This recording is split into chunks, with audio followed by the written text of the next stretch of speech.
Nenek Pakande adalah seorang nenek siluman yang sering menjadi momok bagi masyarakat Bugis di daerah Sopeng, Sulawesi Selatan. Dalam bahasa Bugis, kata Pakande berasal dari kata Pakanre-kanre tau, yang berarti suka makan daging manusia. Alkisah, di daerah Sulawesi Selatan ada sebuah negeri yang bernama Sopeng. Penduduk negeri itu senantiasa hidup tentram, damai, dan sejahtera. Mata pencarian utama mereka adalah bertani. Setiap hari mereka bekerja di sawah dengan hati tenang dan damai. Pada suatu ketika, suasana tenang dan damai tersebut tiba-tiba terusik oleh kedatangan sosok siluman bernama Nenek Pakande. Ia datang ke negeri itu untuk mencari mangsa yang dijadikan santapannya. Nenek siluman itu sangat suka menyantap daging anak-anak. Oleh sebab itu, anak-anak selalu menjadi incarannya. Biasanya, Nenek Pakande mulai berkeliaran mencari mangsa ketika hari mulai gelap. Anak-anak mulai hilang satu persatu, membuat warga mulai khawatir. Para orang tua tidak bisa tidur karena harus menjaga anak-anaknya saat menjelang malam, takut anaknya akan hilang. Melihat keadaan tersebut, para dukun di negeri Sopeng segera mencari tahu siapa penculik misterius itu.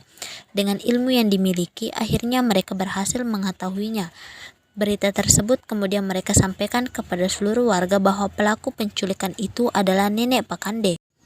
Nenek Pakande hanya takut kepada sosok raksasa yang bernama Raja Bangkum Piturepa Rawale. Namun raksasa itu sudah tidak pernah lagi terdengar kabar keberadaannya. Seluruh warga kebingungan bagaimana menghadapi masalah itu. Di tengah-tengah kebingungan tersebut, seorang pemuda yang duduk paling belakang tiba-tiba angkat bicara. Pemuda itu bernama Labedu. Ia pemuda yang cerdik. Labedu kemudian menyampaikan bahwa ia mempunyai cara untuk membinasakan nenek siluman itu. Setelah itu, Labedu menjelaskan bahwa satu-satunya cara untuk mengalahkan Nenek Pakande adalah kecerdikan. Labedu akan mengelabuhi Nenek Pakande dengan berpura-pura menjadi seperti raksasa itu. Mendengar penjelasan itu, para warga semakin bingung. Apalagi ketika Labedu meminta kepada warga untuk menyiapkan masing-masing sebuah salaga atau garu, seember busa sabun, seekor kura-kura, seekor belut, selembar kulit rebung yang sudah kering, dan sebuah batu yang besar. Setelah semuanya siap, para warga mulai menjebak Nenek Pakande dengan cara mengunci pintu rumah mereka rapat-rapat tanpa penerangan sedikit pun, kecuali Sauraja. Pintunya dibuka lebar-lebar dan di dalamnya dinyalakan sebuah pelita. Selain itu, seorang bayi juga diletakkan di dalam kamar sebagai umpan untuk menjebak Nenek Pakande agar masuk ke dalam Sauraja tersebut. Malam mulai menjelang. Tak berapa lama kemudian Nenek Pakande pun mendatangi Sauraja. Tanpa menaruh rasa curiga sedikit pun, ia melangkah perlahan-lahan menaiki anak tangga Sauraja satu persatu.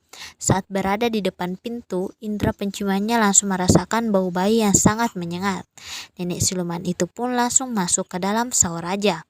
Pada saat itulah kedua warga yang bersembunyi di bawah kolong Sauraja segera melaksanakan tugas mereka, lalu kembali ke tempat persembunyiannya tanpa sepengetahuan Nenek Pakande. Ketika Nenek Pakande hendak mendekati bayi yang ada di dalam kamar, tiba-tiba langkahnya terhenti. Suara keras tiba-tiba menegurnya. "Hei Nenek Pakande, mau apa kamu datang kemari, ha?" Suara itu tidak lain adalah suara Labedu yang menggunakan kulit rebun di atas loteng. Namun Nenek Pakande tidak mengetahui hal itu. "Suara siapa itu?" tanya Nenek Pakande dengan terkejut. "Aku adalah raksasa Raja Bangkum Piturepa Rawale, hahaha," jawab suara itu secara tertawa terbahak-bahak. Mendengar jawaban itu, Nenek Pakande mulai ketakutan. Namun ia belum yakin jika itu adalah suara raksasa tersebut.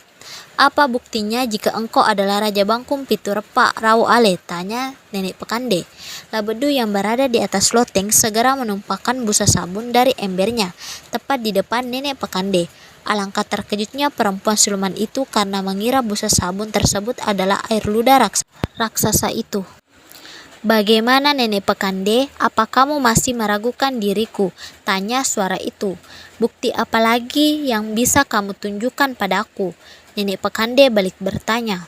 Mendengar pertanyaan itu, Labedu segera menjatuhkan salaga dan kura-kuranya secara beruntun.